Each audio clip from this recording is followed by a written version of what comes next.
Olá!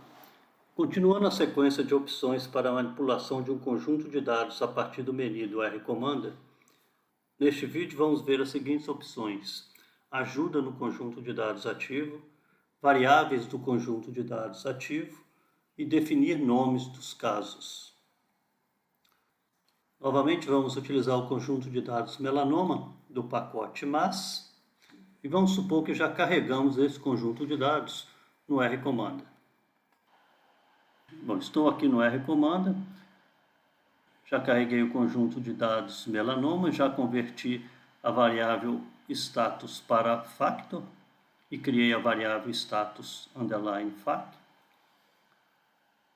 Para solicitar uma ajuda sobre a estrutura do conjunto de dados ativo, quando houver, nós vamos em dados, conjunto de dados ativo e selecionamos a opção ajuda no conjunto de dados.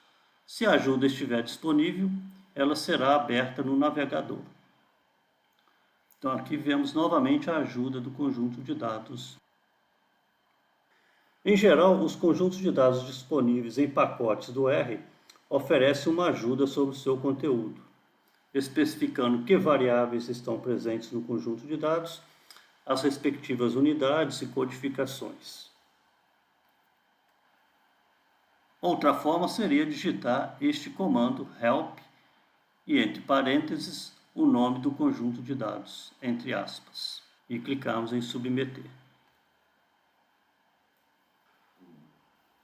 Para verificar os nomes das variáveis contidas no conjunto de dados ativo, vamos em dados, conjunto de dados ativo e variáveis no conjunto de dados ativo.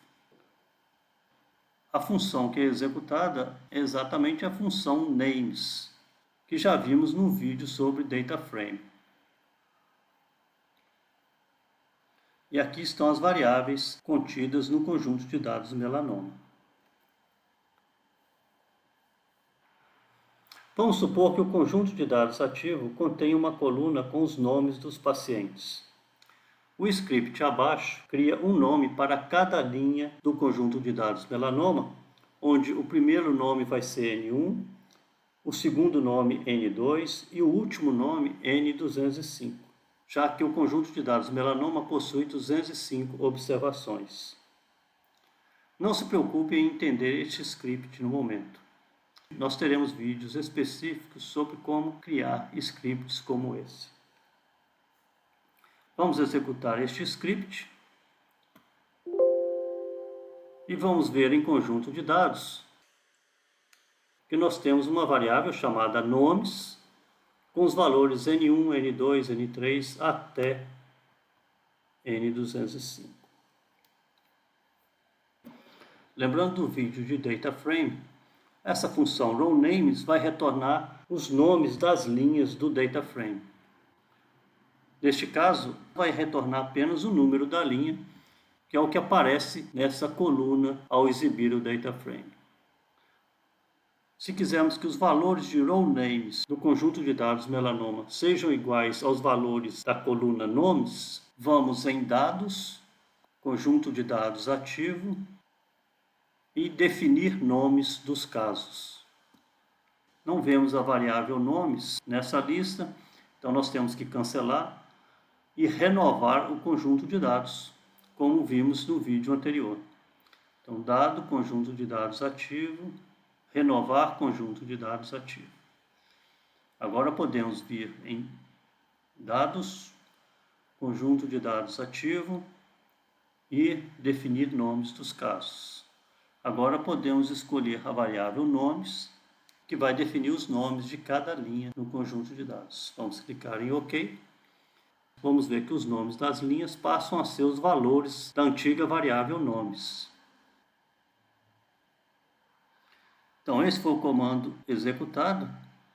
Esse comando fez com que os rowNames de melanoma recebessem os valores da variável nomes como caractere. Daí a função sCharacter precedendo a variável nomes do conjunto de dados melanoma.